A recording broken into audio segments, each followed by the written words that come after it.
Welcome, my darlings, to my humble chateau. Please make yourself very comfortable. Relax your mind and release your imagination to me.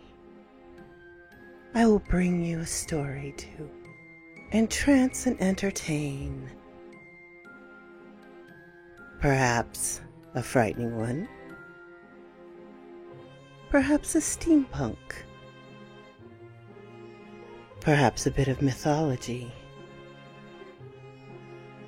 Anyway, sit back, enjoy, and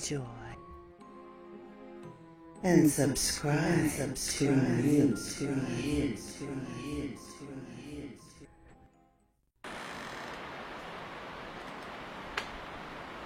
Welcome, my darlings, to my more than 500 subscriber special. Goodness, I'm almost looking at 1,000. Isn't that amazing? Thank you all for joining me, for subscribing and joining my little murder.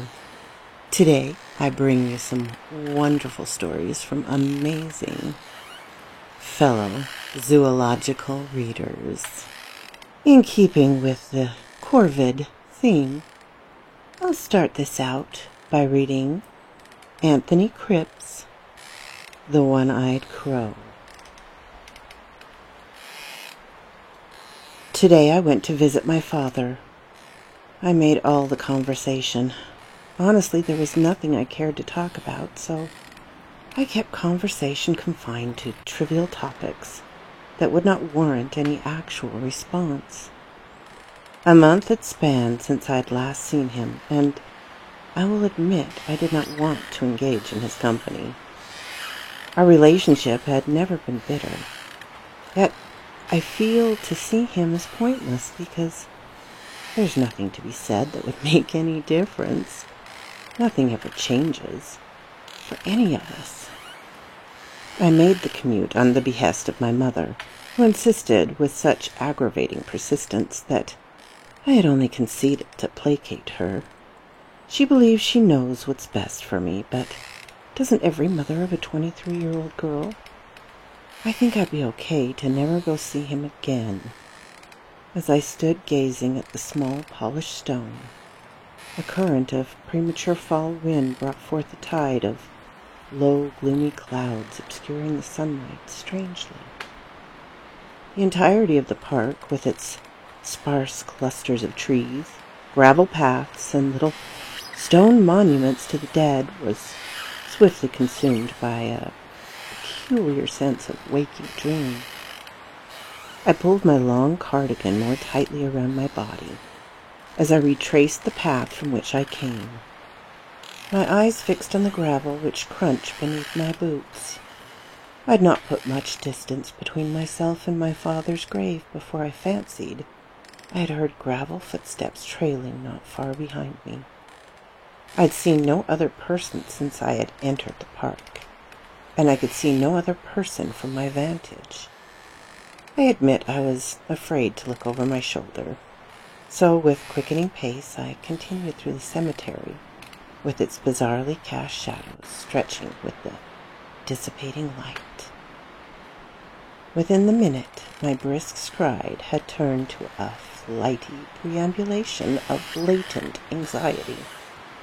I could see the great stone entrance to the park just beyond the hill's descent, though this brought me no relief, but conversely agitated my surmounting fear to a tremulous degree.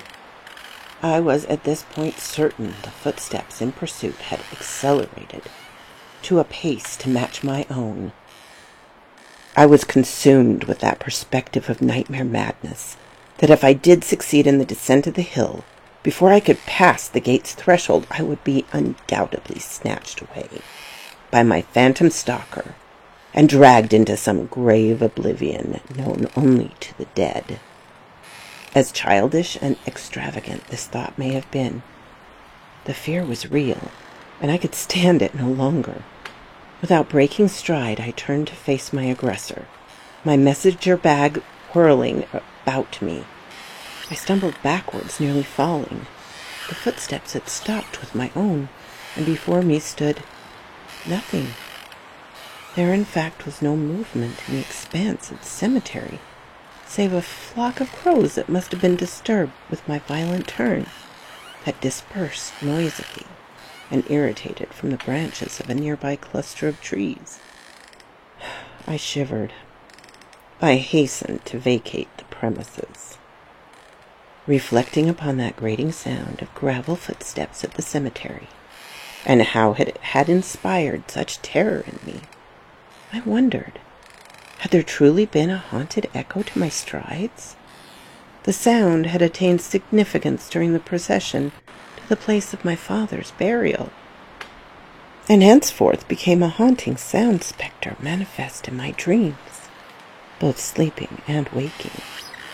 I had experienced the advent of my father's funeral as might a member of an audience to a play, submerged yet separate. The world illuminated behind a phantom scrim, dividing me from the present reality, obscuring my perception of all things, with the exception of audition.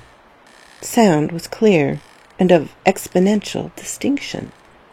The sound of the gravel beneath the procession, the wind in the trees swaying against it, and the crows within their branches, chattering to one another above the morbid scene.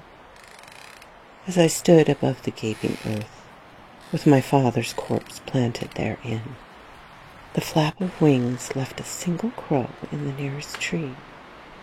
The crow proceeded to brandish its wings wildly and produced such a terrible noise peculiar to a crow, it seemed to cackle. I expected the vociferous fiend to draw attention of the funeral party, though not a single head turned. In my strange dream state, the bird became the focal point of existence. Its cackling raucous reverberated from all directions, and I felt it within my body, disturbing my very core. The crow had only one eye, black and pensive.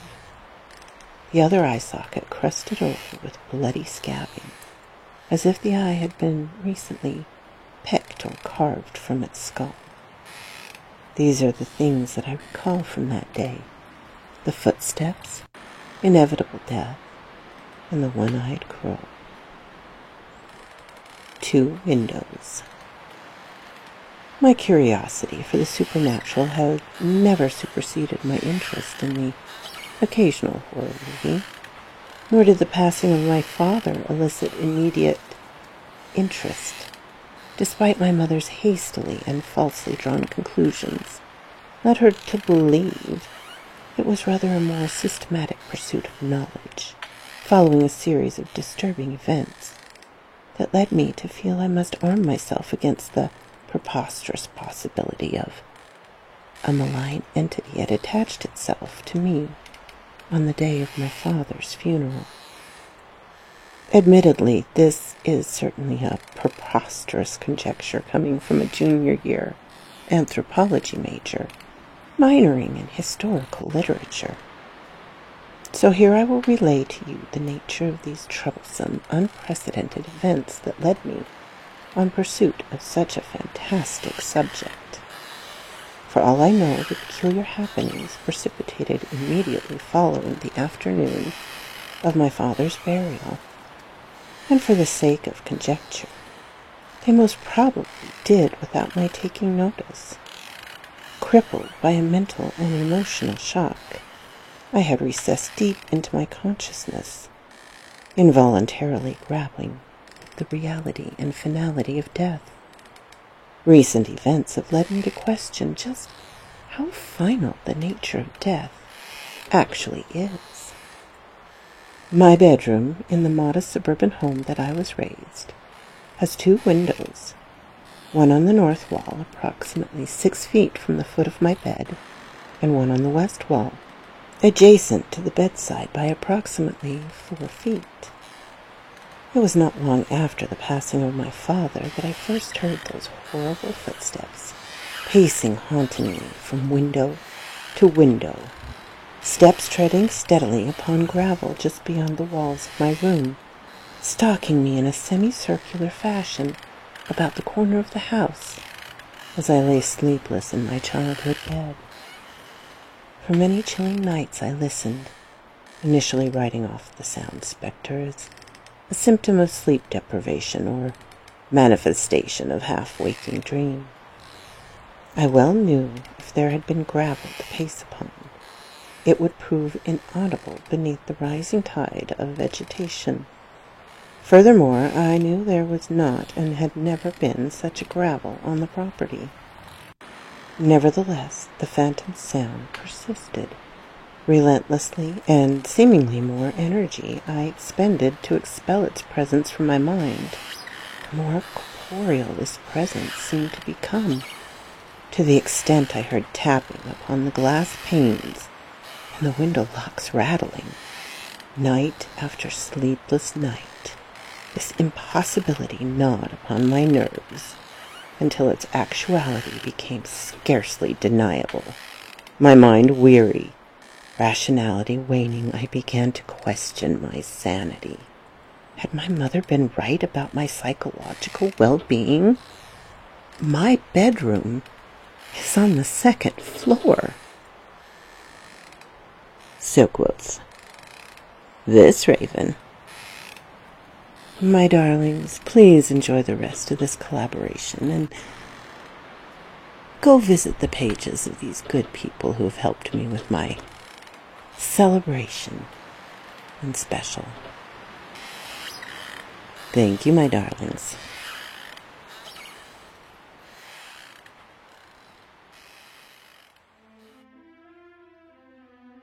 The Ghost Dog. I used to be a 911 operator, working graveyard shift.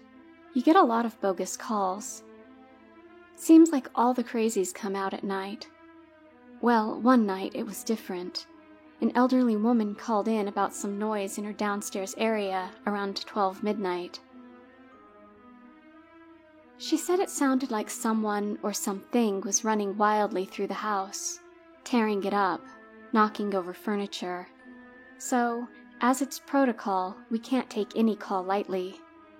2 officers were dispatched and checked out the disturbance. Upon arrival, they found that there was nothing out of place, knocked over, broken, or otherwise missing. There were also no signs of forced entry. The officers in question took down our information and just wrote it off as an isolated incident. All of us thought nothing else of it. The next night, same call, same time, but her speech pattern was a bit off when compared to the previous night. Like she saw what was tearing up her downstairs. In the middle of her sentence, she was abruptly interrupted by a blood-curdling scream. Officers were immediately dispatched. Upon arrival, they found the woman deceased in her kitchen. She had bite marks all over her body, and it appeared as if her throat had been ripped out. The officers requested backup as well as animal control, as there may be multiple suspects or an animal on the loose. The officers split up and checked every room in the house. One officer went downstairs and checked every square inch of the basement. There was one door at the back of the basement that was locked. He called for assistance to get the door unlocked. Once unlocked, they checked inside the small room only to find the remains of a dog. The rate of decomposition showed that the dog had been dead for well over 15 years. Upon further investigation, it was revealed that the various bite marks all over the woman's body, as well as the wound on her throat, were all caused by a dog. I found it all a bit coincidental. I took it upon myself to check dental records from the dog remains we found and compare them to the wounds on the woman's body. They were an exact match. I resigned the following day and haven't left my house in over a month. Every now and then, I hear scratching at my door late at night, around the same time I got the final call from her. I dare not check what it is, out of fear that I will end up the same way.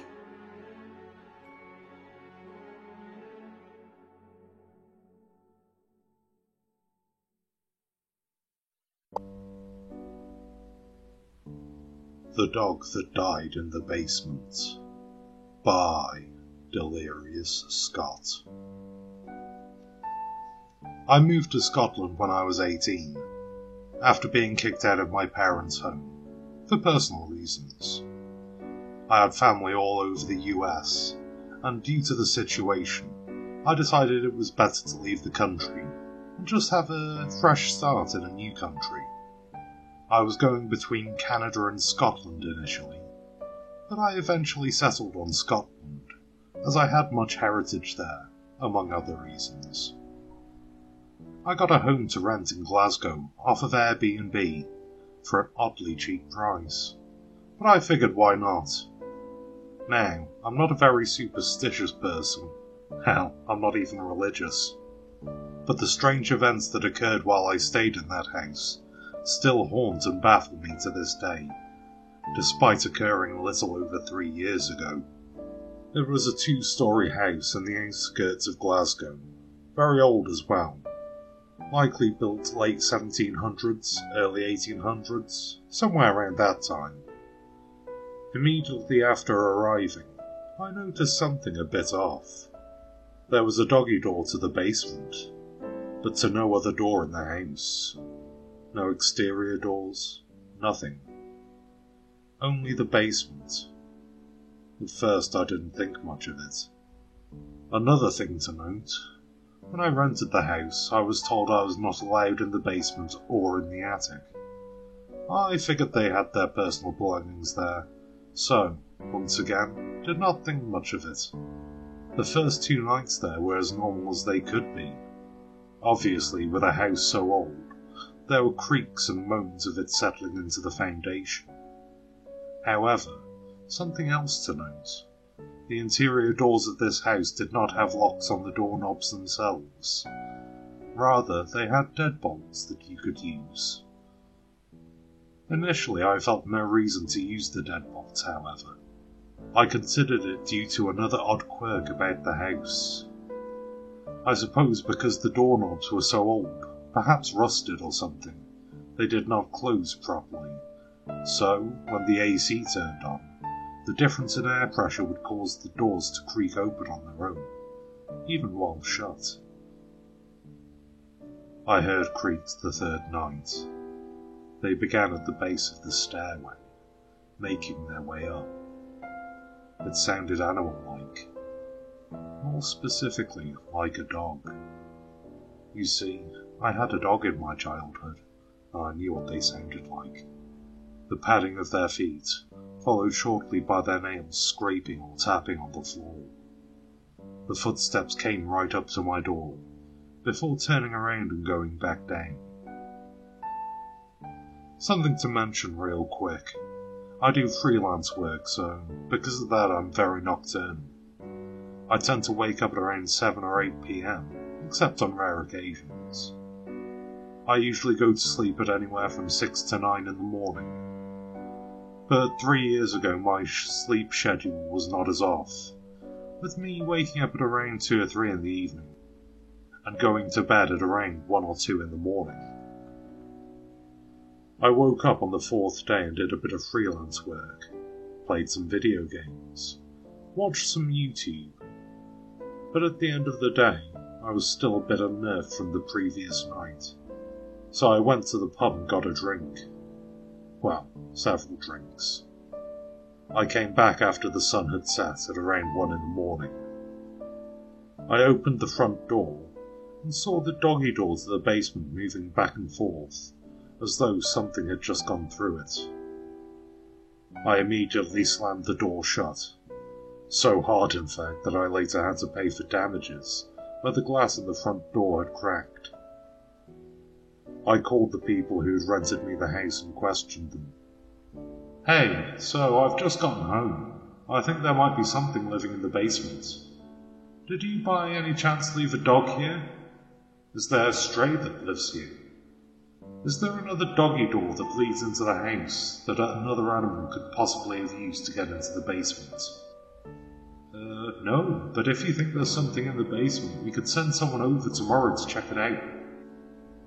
In retrospect, it probably wasn't the best thing to call them at 1 in the morning, but there's nothing I can do to change it now. Anyways, I opened the door again, rushed over to the fridge, got a drink and some chips from the pantry, and went back out to the porch, sitting out there until the sun came up. The whole time I was out there, all the way until the sun rose, it felt as though something were watching me through the window. As soon as the sun rose, I went upstairs and off to bed, waking up at around 6 at night, since I had gone to sleep so late. I started doing freelance work on my laptop, and around 8, just as I was about to go make something to eat, I heard movement downstairs, and assumed it was the people they had sent over to check out the basement, although it was quite odd that they would have been there so late. As someone who's antisocial, I didn't feel like talking to anyone, so I waited for the noises to go away, playing some video games until then. After the noises went away, I opened my door to go downstairs and cook something to eat. By this time it was about 11. To be honest, the noise had probably stopped a bit sooner before that, and I was very immersed in the game I was playing. Anyways, as soon as I opened the door, I had the feeling that I was being watched. I had the feeling that I was in danger. I made my way downstairs, and the closer I got to the door from the basement, the more intense the feeling got. This time, however, the doggy door was not moving. I quickly made something to eat, burning it a bit, and made my way back upstairs. As soon as I turned the light off, the feeling got about 3 times as intense. Then I heard creaks on the stairs behind me. I ran into my room and slammed the door shut. For the next few hours, I did some work for my freelance customers, and then played some video games and watched some YouTube. Then, around 2 in the morning, I got in bed. I was quite exhausted from previous events. That night I heard the creaks again. Again they came up the stairs, down the hall and right up to my door. Then the AC turned on. I froze, hardly breathing. The door, as expected, creaked open. The room got a lot colder, and I felt, once again, as though I was in danger. The creaks came into the room, and I could hear the nails tapping on the wooden floor with every step. It went on like that for what felt like hours. Eventually, I fell asleep, waking up just as the sun was setting. This is where a routine that I have even to this day began. Before the sun set fully, I gathered food, water, snacks, everything I'd need, and went back up to my room, bolting the door shut. As I had woken up later than usual, I stayed up until about 3 doing freelance work and playing video games. Then I went to bed. Once again, the footsteps made their way up the stairs and down the hallway towards my door. Then, the door creaked open. The AC had not turned on this time. I'd also bolted the door shut. I did not understand. I sat there, frozen in place once again, until the sun rose. I woke up the next day at 9. Immediately I went over to the door to see what had happened. Apparently the bit that screwed into the wall and held the bolt in place had come out of the wall with the bolt. It appeared as though the screws were stripped. I called the people I'd rented the house from, and they said that, while they didn't see why it was that important, they'd send someone over to fix it. I think they sensed the urgency in my voice, because that night, at around 10, someone arrived at the house to fix the bolt. The one they replaced it with was quite heavy duty, which I appreciated. That night I, once again, collected all of the food and water that I would need to make it through the night, and bolted the door shut. This is where I began to stay up throughout the entire night, as I could hardly sleep with the noises and terrifying tension in the air that came with the darkness of night. I'm not afraid to admit that I did, and still do have a drinking problem. This is also why I decided to stop drinking for a week, to see if it would help calm my nerves. Somehow, even with my headset on listening to music, playing video games, in general just distracting myself from the night, I was still always able to hear the creaks, the tapping of the nails on the wooden floor. Throughout the week, I began to hear new things as well. On the third day, I heard panting outside my door. I'd already felt as though I were going mad, but I feel as though the fourth night might have been the breaking point. That night it stormed, hard. The wind howled outside, the whole house almost seemed to shake. There was lightning and thunder and the rain was pouring down. But none of those things scared me more than what I heard over the storm that night. Barking. Howling. A dog that sounded like it was in an immense amount of anguish. I didn't dare open my door that night. For hours the howling of a dog is all I could hear over the wind and the rain and the thunder. No matter how loud I turned my music up, I could still hear it. At one point I took my headphones off. That was a mistake. The second I took my headphones off, the power went out. The only thing emitting light was my laptop screen, and the lightning that occasionally lit up my room. I pulled the covers up and sat there, dreading when my laptop battery would die. I turned off the music and sat there, listening to the sounds of the storm. All throughout the night it continued. My battery reached 1% at about 3 in the morning, and then the power came back on. I fell asleep just as the sun was rising. The next day the wind and the rain remained, although the thunder had subsided. When I went downstairs in the morning, I found the source of the howling. One of the windows in the kitchen had been left slightly open. But I knew, even though I tried to convince myself otherwise, there was no way the noise I was hearing now could have been mistaken for the other howling. The howling of the dog. That night just the wind remained, and I still heard the howling. I made a very stupid decision that night. I went outside of my room to find the source of the howling. As I made my way down the hall, all the hair on my body stood up on end. I moved down the stairs, but I already knew where the noise was coming from. The doggy door was flapping in the wind, madly, and the howling was coming from the basement. I stood there staring, half expecting the noise to suddenly stop. But it just went on and on. Have you ever heard a dog die? The noise they make? That howl of pain and desperation? I have. My neighbour had a dog that got hit by a speeding car.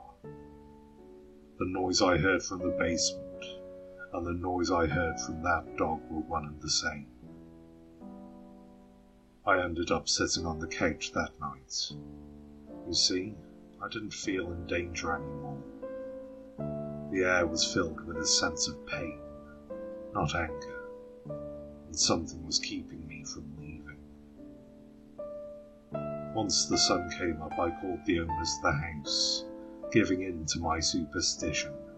I asked them if their dog had died in the house. They said yes, but it had died peacefully of old age in the backyard. They asked me if I'd been hearing noises around the house, and when I confirmed it, they told me that other people had also heard those noises. but not everyone. Only certain people. Then they told me about the dog that died in the basement.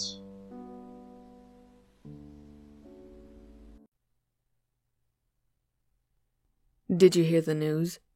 I overhear one of my patrons, an older gentleman sitting at my bar, say to his friend. They were the only two here at the moment, and their drinks had just been filled, so I took the time to take the classic bar hop look and start cleaning some glasses while I eavesdropped. I'd only been running this bar for a few months in the countryside of Northumberland, England, and while it was nice, business was always slow. "David Bowie passed last night, I heard," his friend replied, a sad look in his eye.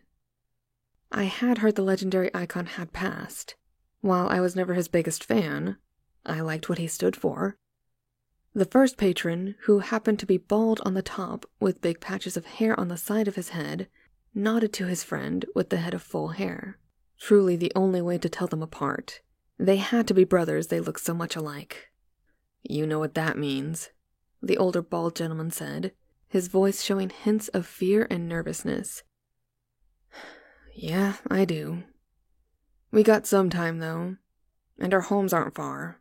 Besides, we worked hard today. We deserve a few drinks." My interest was piqued. "What do you two do for a living, if you don't mind me asking?" I ask as I set a glass down and pick up another to clean.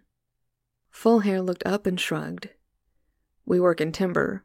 Mostly office work now, but we're a little short-handed in the field right now, so we volunteered to show some of the rookies a thing or two." "So, tell me then, what do you mean when you were talking about Bowie kicking the bucket? Should we be worried or something?" Baldhead's eyes widened a moment and he nodded. "You been living here long?" "Yes, sir. Been living here since '95. They both nod. "You don't look that old to me. Did you come here as a kid?"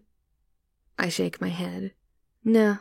Moved here to work for some big company when I turned 20. They went under pretty fast. Some kind of fraud thing. Been doing odd jobs for a while here and there. Saved up and bought this place last year." I shrug at my vague story and drive home my interest. "So, what should I be worried about?" "You know about the black dogs here in England?" asked the bald man. My eyes open a little more wide. "Oh yes, I've encountered one," I say with a grin. The two furrow their big fuzzy caterpillar eyebrows at me in a look of disbelief. Bald man laughs and shakes his head. "You must be thinking of a Newfie or something. I mean, like, a ghost dog, huge with glowing eyes." "Yeah, I know. I ran into one after that company fell through, and I didn't know what to do with myself. I was bumming around for a few years, sleeping in ditches and what have you. Princess Diana passed, and that night, after it was announced, all the dogs in the area I was sleeping in all howled at the same time. It was freaky, so I figured, dead of night, I would walk down the roads and try to hitch a ride or just walk somewhere that those dogs weren't howling. Suddenly, coming out of some dense woods into the road ahead of me, about 100 yards ahead, is the biggest dog I had ever seen. It's got these big red eyes and this chain wrapped tightly around its neck that loops around its body once and then dangled to just before the ground. It looked right at me, then to the sky, and tried to howl. It was more of a choking noise, but as it did, the dogs in the area around me once again howled. When it stopped, it looked at me with its wildfire eyes a moment, and then ran back into the woods. I grab the two men's drinks and fill them up as they process what I just told them. As I hand them their fresh drinks, the bald one speaks. "Those black dogs are omens. Omens of death. They call the one here a Barghest or Barghest. They appear to herald in the spirits of those beloved by all and send them to the afterlife, though to see one means you are to die in the near future. If your story is true, then you should be dead by now." His words were filled with conviction. He believed the old legends. Hell, I did too. I did die, I explain, pulling down my shirt to show a scar over my heart. Not even a week later, I collapsed in the street and someone nearby was nice enough to call me an ambulance. Turns out I have coronary heart disease. They had to perform an emergency open heart transplant. I died on the table. They were in the middle of pronouncing my time of death when my pulse magically came back. "Well, I'll be damned," the bald man said. "You really did see the Barghest. This isn't some lie." "No, sir," I say with a wink. By now the two had finished their drinks again. "Another round?" I ask. "I don't think so. It's starting to get dark. We should be heading to our homes." He grinned at me. "We're old, and the last thing we want is to run into a death omen. Takes all the fun out of it, knowing it's coming and all." We all give a nervous chuckle, and the two pay for their drinks and wish me luck with the bar and the Barghest. "For your sake, I hope you have a room in the back or something. Wouldn't want to be wandering around too late now," the bald-headed man said before tipping me pretty well and heading out with his friend, or brother. Whatever they were close. I cleaned up the bar a little more, figuring I would wait to see if anyone else was coming. But, as usual, no one did. Might be closing the bar down for good before too long if business doesn't come soon. Thinking of the two men from earlier, and the dark of the night outside, I decide it was as good a time as any to close down the bar. The earlier conversations running through my mind was making me nervous. I had survived the Barghest once, and I wasn't about to test that luck again. So I quickly move about, turn off the open sign and other neon lights, and close down the place. As I lock the door and turn to my car, I hear chains rattle to my left, and I nearly leap out of my skin.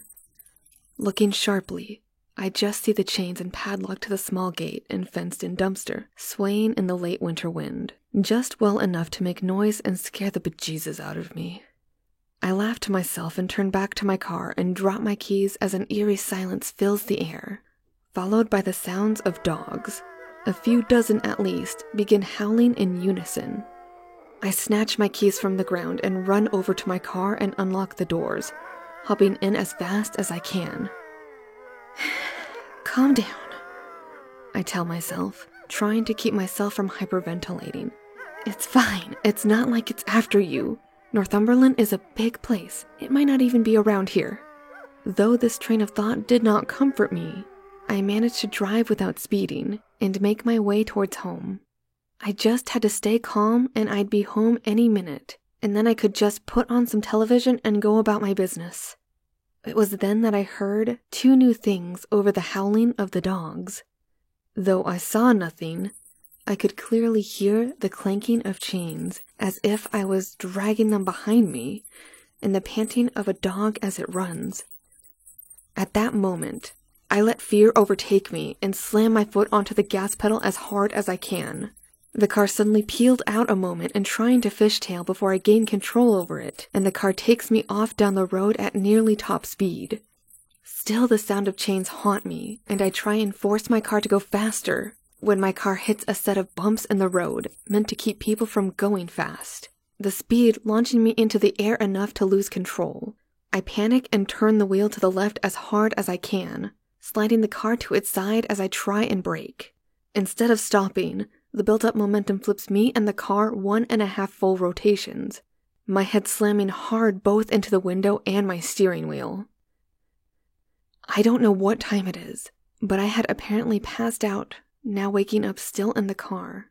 I can feel a horrible pain in my head as the blood rushes to whatever head wound I sustained. I try the door, but it's bent inwards in a weird way and won't open without enough strength that I cannot muster upside down, and in the state I'm currently in. My eyesight keeps blurring, and at times I feel like falling asleep and waiting for rescue. This is a bad sign, I know it. I begin to fidget with my seatbelt to try and get out of the seat and be able to right myself. Maybe if I can just sit upright, I can clear my head. I pause, my eyes crossing this time on their own accord, when I hear it again. The chains. The car moves then, as if something heavy had just climbed on top, or rather, bottom, of my flipped car. My vision begins to fade then, despite my best effort to stop it, and I hear the choking howl of the Barghest. My vision fades, and all I hear are either the dozen of dogs howling in response, or the sirens of an ambulance. And I can only hope that I will awake again to the latter.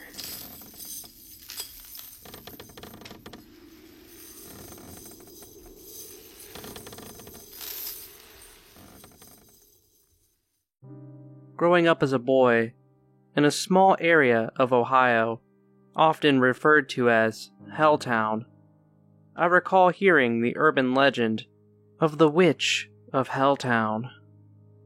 Legend was, she lived out by the now defunct loch that ran through the town of Peninsula before it became a hot tourist district. She was rarely seen in the daytime, and even then, she hid her face from others under a large floppy straw hat that seemed to keep her long, stringy white hair from flying in the wind. She spent her time walking around the local forest areas, collecting wild mushrooms and herbs. She kept her basket always by her side, and the aged hands that carried them, covered in liver spots, were twisted at the bones like old tree trunks. Her gray, wrinkled skin bore the markings of someone that held a dark past, and whether it was done to her or by her was anyone's guess. The townspeople would often sneak away to visit the old woman among those late-night shadows that hovered above them in the streets and all along the cobblestone beneath their feet. By the call of midnight they came, seeking their fortunes and potions for their love spells, and medicine to cure the sick, and sometimes they were one and the same. One of those men that came called himself Big Sam. He would often ask the old woman to give him information about the other townspeople. In exchange, he would pay her handsomely and allow her to keep her house just at the edge of the waterway. He would use information he obtained from the Helltown Witch against the people and blackmailed them into giving him their riches and their land. Big Sam swindled money out of these townsfolk, causing his farm to get more massive and more vast every year. One of the animals that lived on that farm was a snow-white goat. That was Big Sam's prized buck. Big Sam pampered it, and took such care of the animal that rumor was he would often be heard talking to that goat and telling that goat all of his troubles. The old witch knew this, and when Big Sam came calling for his fortunes, in a manner of speaking, she would often distract him by asking about his goat. The old witch wasn't stupid.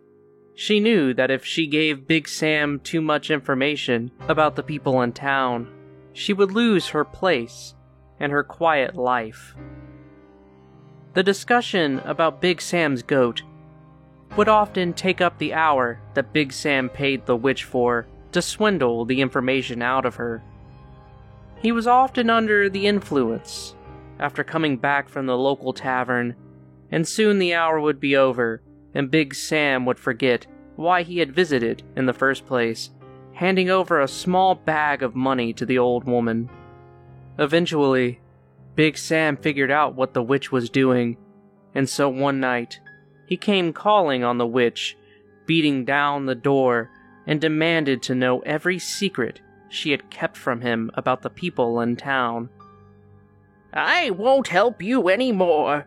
You have taken and drained these townspeople of their wealth, and you have enough to pass down to 150 sons."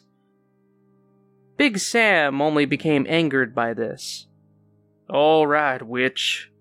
Mark my words, you will regret refusing me this." By the next morning, the old woman was dragged into the center of town and in front of every one of those townspeople, forced to take off her ragged black clothes and her old straw hat. The woman's body bore scars of what looked like burn marks all over her body. The audience that Big Sam had afforded stared at this creature in awe, every one of them too afraid of what Big Sam would do if they stepped in to help her. "Witches burn, but as you can see by these scars, this one lives. In Exodus 22:18, God says never permit a sorceress to live. Perhaps water will do what fire could not." Then Big Sam had the woman tied to the back of his horse and buggy, and he forced her to walk to the old water lock. As he forced her to walk on her bare feet, he looked back to see the prideful face of the old woman. She did not scream or cry. She only watched the back of Big Sam's head. When they finally reached the edge of the river, he had his men tie large rocks to her old feet, and as he readied himself to lower her into the body of water, he stopped to look at her one last time. "Do you have any last words, witch?" She only smiled up at him with a wide, crooked grin. He noticed her eyes were clouded and milky, and almost resembled silver spoons. "I regret nothing. You will see me again, sir. You will see these eyes staring back at yours some fine evening. If you do, then you will know I have come for you, and from that moment on, I will not leave your side until you are dead. So bury me hard, and bury me fast, for only lightning can strike to set me free." Big Sam's patience was not vast, and all at once, full of anger, he kicked her into the water with his giant black boot and watched her drown. When she was pronounced dead, he had her put in the local cemetery with the tallest headstone marker.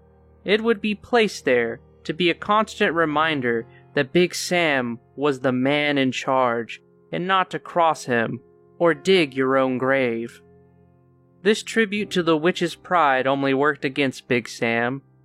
For over the next 3 years, lightning struck that grave time and time again, because it was the tallest thing in that graveyard. Each time lightning struck the headstone, it created a crack in the structure, and getting closer to cracking the stone beneath it that covered the old woman's grave. There was a nasty storm the night the cemetery plot finally broke open, and the gravedigger that was witness to the final stroke of lightning saw the large headstone shift and slide down to the earth, causing a crack in the very soil where the witch was laid to rest. That same night, Big Sam awoke, startled from a nightmare, in which the old witch rose from her grave and dragged him into the water, and he felt the air leave his lungs as he rose from his bed, restless. Big Sam put on his robe and boots, heading out to the barn, where he kept his pet goat. Big Sam sat down on a stool next to the goat's pen, where the buck lived in the lap of luxury, lit a match, and began smoking his pipe. He sighed, petting his goat's head, and looked up at the night sky. The horned beast chewed on some grass, while Big Sam stroked his pet's head, as he began to tell the goat about his lousy dream, and as he did, the goat stopped eating and looked up at the man. The goat just stared at him for a moment before Big Sam met his gaze, locking eyes. When he looked down at the goat, looking back at him were eyes that looked like silver spoons, the same as the witch bore the day he murdered her.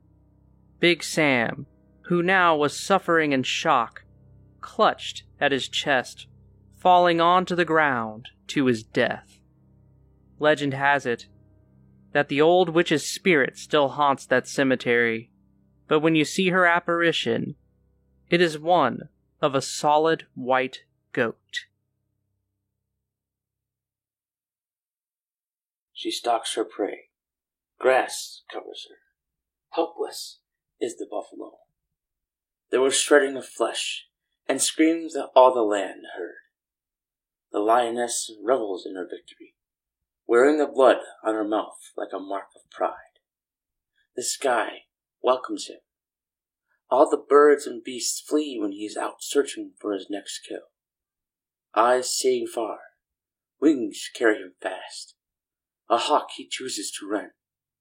Hawk looks back, eyes growing wide. Talons grip him. The false king falls dead in the eagle's grasp. Lioness seeks out the next victim. Hungry are her cubs. Sun is low, and the wind whispers soft tidings. Gentle are the waters. Den welcomes lioness with a warm embrace.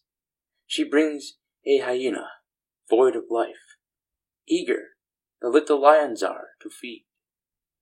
Master of Sky takes pleasure in the kill. Beak jabbing, talons rend, blood and entrails rain down from his tree. Night falls, beckoning his majesty to slumber. Sleep takes him a peaceful rest. Wolf prowls, nearing the cub. Lion cub cornered, growling outside, terrified within. Wolf near, closing in on helpless babe. Lioness pounces from the cover of grass. Mother and cub dying on the foul beast, howling its last. The pack far off hear the cry of a friend. Vengeance they seek, the kingdom they desire. The eagles mount the sky, sun rising. Snake slithering, nearing helpless robin babe. Cloud rider sees the vile serpent from afar. True is her strike, tight her grip. Snake trying to break free, but the mistress of the sky only drives the talons deeper. Limp becomes the creeping demon. Eagle lands on highest tree, eats of her meal with satisfaction. Evening comes, and wolves meet to counsel. Few there is of us who would aid in our quests for revenge. Vipers of many kinds enter through the rocks of the cave. Snakes carry ancient hatred for the eagles. We offer our aid to you. In return, help us vanquish the rulers of the sky. Thus an oath of bitterness and malice was forged between wolf and snake. Midday approaches. Wolf and snake alike surround the sanctuary of lions. Tall grass hides them. Rulers of the land bask in mirth. Eagle happens near, spies the lurking danger closing in on friends of the heavens. The warden of the clouds makes haste to his kingdom. The eagles gather in convocation at their grand fortress. Sun sets. Snake and wolf creeping slowly. Night has fallen. We cannot delay any longer. The king of the eagles rally his brood. To battle they take. Flight, for the rulers need aid. Lion's den enveloped by evil. Full of merriment the lords and ladies of land are still, ignorant of coming slaughter. Snake and wolf grow eager for blood and vengeance. The rulers of sky and land have an old alliance, a pact made at the dawn of creation. Both just honor borders, and help must come quickly. Wolf and snake, enemies of ancient times, both seek to overthrow the guardians of balance. Eagles loom over the rebels, and focused fury fuels them. Swift and silent they came upon wolf and snake alike, blood flowing, talons ripping, teeth biting but low. Snakes and wolves scream a dying pain. The eagles, though few in number, speed and cunning were they ever greater. The lions run out of their den, hearing cries of pain and rending of flesh.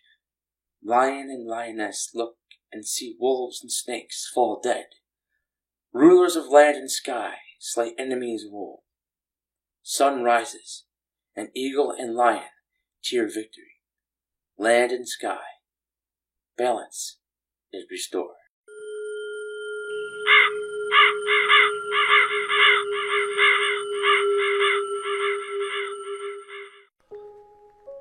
When I was young, the crows used to perch around my house in the nearby trees. Always they were there, every day. When I would leave my home in the mornings, they would call out to me. I would look up, but continue on my way. Well, one day I went out, and the crows were there as usual, but the others flew away. One stayed and called out to me. I tried to ignore it, but it insisted on me giving it my attention. Finally, I relented. I walked towards the base of the trees and looked up and said, "What is it?" It looked down on me and cocked its head and called at me again. Then it flew to the next closest tree and beckoned me over. I got to that tree and it cawed and cawed until I gave it my attention once again. This process repeated itself until we were at the edge of the forest that surrounded the area where I grew up. I knew this forest very well and had spent countless hours adventuring through it in my youth. It called to me once again, and this time I knew it was telling me to follow it into the forest, so I did so. It flew from tree to tree, beckoning me as I passed all the familiar sights I had known from exploring the area, but then something odd happened. I found myself within a small open meadow. With lush grass and vibrant colors, the wildflowers grew in beautiful blues and purples. The crow stood close by in a small bush, calling at me and telling me that this place was special. I stood for a long time as the crow kept me company, telling me that he was my brother. Eventually, the sun began to fade, and I realized I had been there all day in that meadow. It felt like only 30 minutes had passed, but it actually had been many hours. So I navigated my way back out of the forest and made my way home. A couple of days later, I decided I wanted to go back to that meadow. So I followed the path the crow had led me on, following the landmarks I noted in my head on the journey from before. But when I got to the area where the path should have taken me to the meadow, no path was found. It was blocked all the way down with barbed wire fence, and no meadow could be seen. I tried the best I could to find the opening, but there was no opening there.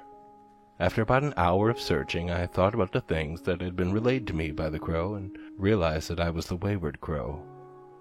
And the crow had led me on a spiritual journey so that I may understand my connection with them. The crow is my spirit animal. They have guided me all my life. They have always stayed close. In the mornings I am greeted with their songs, and often the entire murder of my feathered brethren will gather in the trees around the places I have lived. They keep watch over me, keep me from straying too far off from my path. My friends and loved ones will often be visited by them as well. So when you hear a crow singing outside your window or as you walk down your road, just remember that they are my brothers and sisters, and they are keeping watch over those who are in my life.